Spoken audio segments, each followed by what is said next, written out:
RRB, l'invité du matin. Et quel regard le sénateur Pierre Frogier, président du Rassemblement Les Républicains, porte-t-il sur le récent comité des signataires? Quelques jours après la réunion, il a accordé une interview à Paris à Elisabeth Noir, interview que nous vous proposons d'écouter maintenant. Enfin, Pierre Frogier, bonjour. Bonjour. Le 17e comité des signataires se réunissait mardi, un comité des signataires très long. Globalement, est-ce que vous êtes satisfait du résultat? Est-ce que vous trouvez que c'est un bon cru? Je ne pense pas que l'on puisse s'exprimer sur des valeurs quantitatives de ce comité des signataires. En réalité, moi je suis arrivé à Paris, notre délégation est arrivée à Paris avec un mandat de notre comité directeur qui s'est tenu la semaine dernière, et ce mandat a été très clair. Et je ne vais pas dire que j'ai imposé au comité des signataires cette ligne, mais à l'issue de ces travaux, je me suis rendu compte que le fait que le rassemblement ait été très exigeant ces dernières semaines et ces derniers mois et déterminé a porté ses fruits. Alors, l'une des décisions prises lors de ce comité, c'est bien sûr la formulation de la question. Voulez-vous que la Calédonie accède à la pleine souveraineté et devienne indépendante? Vous ne vouliez pas que la question porte sur l'accession à la pleine souveraineté. Est-ce que cette formulation vous satisfait tout de même? Peut-on dire qu'elle nous satisfait pas pleinement, pas entièrement, puisque nous aurions préféré une alternative. Oui à l'indépendance ou oui au maintien de la Nouvelle-Calédonie dans la France. Ça n'a pas été possible après des heures de discussion, mais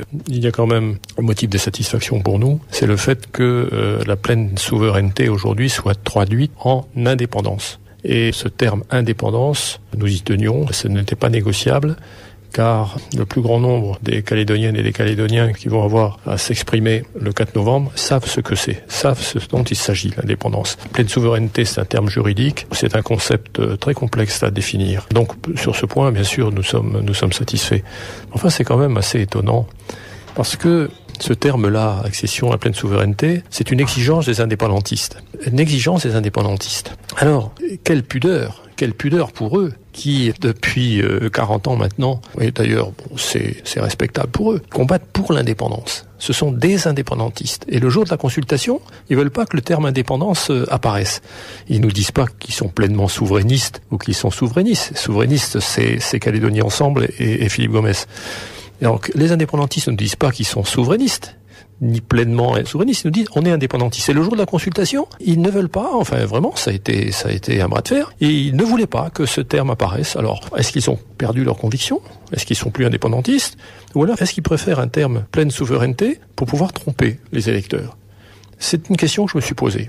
Et donc, le fait qu'on soit arrivé à, finalement, obtenir que pleine souveraineté égale indépendance, c'est rassurant. Nous pourrons expliquer à la population, et donc nous proposerons, c'est une campagne électorale qui va démarrer dès début mai, avec l'arrivée de Bruno Retailleau, qui est le patron du groupe des Républicains au Sénat. Nous allons lancer la campagne, et il nous sera comme ça plus facile d'expliquer que la pleine souveraineté, c'est l'indépendance, et il y aura donc à s'exprimer très massivement. Nous proposerons aux Calédoniens pas seulement de gagner ce référendum, puisque nous voulons rester français, mais que le résultat soit le plus massif possible. Et donc pour nous allons prôner à cette question une réponse qui sera claire, c'est non. N-O-N. Une autre décision de ce comité des signataires portait sur le groupe de travail sur l'avenir, on l'avait appelé G10, groupe sur le chemin de l'avenir. Vous aviez refusé d'y siéger dès le début, vous vous interrogez sur ses finalités. Finalement, qu'est-ce qui vous a convaincu d'y retourner? C'est pas tout à fait exact, parce qu'au début, j'y ai siégé au début, puisque c'était une proposition du Premier ministre lorsqu'il est venu en Nouvelle-Calédonie au mois de décembre dernier, et lors de son intervention devant le Congrès, il avait fixé des objectifs clairs à ce groupe de travail. Mais malheureusement, lorsque le Premier ministre a tourné les talons, au bout de quelques réunions, ce groupe de travail a complètement bifurqué. Et finalement, on savait plus trop à quoi ça servait. En tout cas, lorsqu'on s'est rendu compte que ce groupe de travail, avec quelques individus, il y en a quelques-uns qui imposaient leur choix aux autres, s'était même mis à rédiger la délibération au Congrès et l'exposé des motifs, nous nous sommes dit qu'il fallait que ça s'arrête. Et donc, moi, je me suis exprimé violemment, c'est vrai, et il n'était plus question que ce groupe continue à exister en l'état. Alors, je ne suis pas le seul à avoir fait ce constat, puisque le Premier ministre lui-même a décidé, lors de ce comité de signataires, de reconfigurer, de redéfinir les modalités de fonctionnement de ce groupe. Donc, plus rien ne pourra sortir, si quelque chose sort de ce groupe de travail, sans qu'il y ait un consensus. Ça veut dire qu'il faut que tout le monde soit d'accord. Deuxièmement, c'est le Premier ministre lui-même qui fixera l'ordre du jour de ce groupe. Et troisièmement, le Premier ministre a nommé un représentant personnel au sein du groupe qui s'appelle Monsieur François Senners. Donc dans ces conditions, il n'y a pas de raison que nous ne reprenions pas le chemin de ce groupe de travail. Mais je voulais dire autre chose, c'est que je m'opposerai à ce que ce groupe de travail influence d'une façon ou d'une autre la campagne électorale que nous allons mener pour le référendum. C'est-à-dire oui ou non à l'indépendance. Et nous, ce sera non à l'indépendance. Je vais vous indiquer que, vous savez, moi, je me suis battu pendant des années, pendant plus de 10 ans, pour essayer de trouver une solution négociée pour l'avenir de la Nouvelle-Calédonie, pour nos enfants, pour le vivre ensemble, avant la date du référendum. Ça n'a pas été possible. Donc maintenant, nous sommes engagés dans cette consultation qui sera un référendum binaire. Et pourtant, depuis 30 ans, nous avons travaillé, nous avons partagé les responsabilités avec les indépendantistes. Ça n'a pas toujours été facile, nous n'avons pas le même projet, et pourtant nous avons réussi à partager les responsabilités.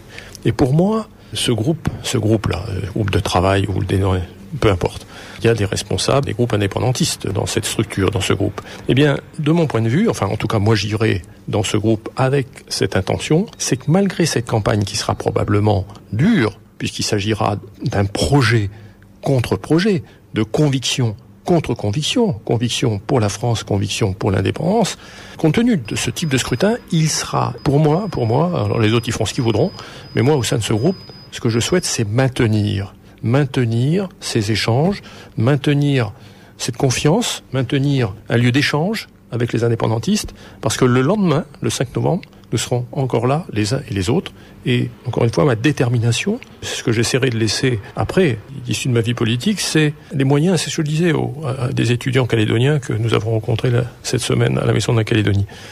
Notre responsabilité, la mienne en particulier, c'est de définir, en tout cas d'établir des fondements du vivre ensemble pour les générations qui nous suivront. Vous aviez également été assez dur, très dur, même avec l'État, avec le Premier ministre, à qui vous aviez reproché d'être absent des débats, de pas jouer son rôle pleinement de partenaire. Là aussi, est-ce que ça va mieux? Tout le monde a salué l'implication du Premier ministre dans les discussions. À votre avis, est-ce que l'État est revenu dans le jeu aujourd'hui? Est-ce que vous avez été entendu sur ce point? La moindre chose, quand vous faites venir des responsables politiques à Paris, à Matignon, dans le format d'un comité des signataires présidé par le Premier ministre, la moindre des choses, c'est qu'ils s'impliquent. Sinon, c'est pas la peine de venir ici. Mais ce que je viens de vous dire sur les modalités de fonctionnement de ce groupe-là, G10, vous l'appellerez comme vous voudrez. Le Premier ministre fixe lui-même l'ordre du jour. Il a nommé dans ce groupe, pour la première fois, un représentant personnel. Ça veut bien dire quand même qu'il y a une forme d'implication. Pour le reste, moi j'attends toujours que ce gouvernement, que l'État, que le Premier ministre, qui à la tête, le président de la République, à la tête de la France, notre pays, soit capable un jour de nous dire ce qu'il pense de l'avenir de 300 000 compatriotes français dans le Pacifique. Et ça, j'attends toujours. C'est ce que vous attendez de la venue d'Emmanuel Macron début mai? Vous pensez qu'il aura un message spécifique à l'égard des Calédoniens? Écoutez, si le président de la République n'est pas capable d'avoir un message spécifique à l'égard des Calédoniens, c'est pas la peine qu'il vienne. Il va en Australie et puis il rentre à Paris. Mais enfin, je ne peux pas penser une seule seconde que le président de la République, venant à la rencontre, encore une fois, de 300 000 de ses concitoyens en Nouvelle-Calédonie, je peux pas penser qu'il n'ait pas un message particulier pour eux. Un mot encore sur la charte des valeurs. C'est un des sujets également qui a fait un petit peu polémique, dont s'était saisi le groupe de réflexion sur l'avenir. On en est où? Vous aviez vous-même lancé cette réflexion sur les valeurs il y a plusieurs années. Est-ce que vous êtes prêt à y participer aujourd'hui ou est-ce que ça sert à rien dans la perspective d'un référendum binaire? Effectivement, quand je vais proposer ça dès 2011 et renouvelé en 2013, la perspective c'était autour de cette charte des valeurs, autour de ces valeurs communes. La charte, je ne sais pas ce que c'est, autour des valeurs communes, des valeurs partagées, on puisse construire un nouvel accord. Pour les raisons que vous savez, les indépendantistes ont fait comme s'ils n'entendaient pas. Les autres loyalistes que nous ont instrumentalisé mes propositions à des fins électorales. Et le résultat, c'est que nous n'avons pas progressé. Alors, ceci étant, il n'est pas inutile de poursuivre les échanges sur une charte des valeurs, mais il y a des documents là qui ont circulé, qui sont effectivement issus des travaux, des échanges de ce fameux groupe. Ne les partageons pas. C'est pas un document dans lequel nous nous retrouvons, de la même façon que, puisque c'est un document qui ressemble un peu à ce fameux exposé des motifs qui a fait beaucoup parler à Nouméa ces dernières semaines. Néanmoins, l'idée est intéressante. Et nous échangerons, il faudra probablement du temps parce que c'est un document important, mais je vous répète que en l'état actuel des choses, nous ne sommes engagés sur rien. Et d'ici le 4 novembre maintenant, vous allez vous impliquer complètement dans cette campagne pour le non au référendum. Comme je vous l'indiquais, la campagne électorale commencera début mai. Le président Retailleau, le président de notre groupe, le groupe des Républicains au Sénat, sera à Nouméa, arrivera le 2 jusqu'au 4 mai. Nous allons organiser un meeting, nous demanderons à nos adhérents d'être présents, et ce sera le démarrage de la campagne. Et jusqu'au mois de novembre, nous irons partout où il faudra, au plus proche, au plus près des populations, dans les villages, dans les quartiers. J'ai demandé au comité directeur que les militants du rassemblement organisent même chez eux des rendez-vous d'une dizaine de personnes, de façon que l'on puisse expliquer, que l'on puisse convaincre, parce qu'encore une fois, on entend dire qu'on gagnera le référendum, qu'il y a une majorité en Nouvelle-Calédonie pour refuser l'indépendance. C'est certainement vrai, mais je souhaite réaffirmer à celles et ceux qui nous écoutent que nous devons gagner massivement cette consultation. D'abord, aucune élection n'est gagnée d'avance. Ensuite, il faut que le résultat soit le plus massif possible. Car ça nous permettra, au lendemain de la consultation, d'être en position de force pour négocier, je l'espère, un nouvel accord. Pierre Frogier, merci. Merci.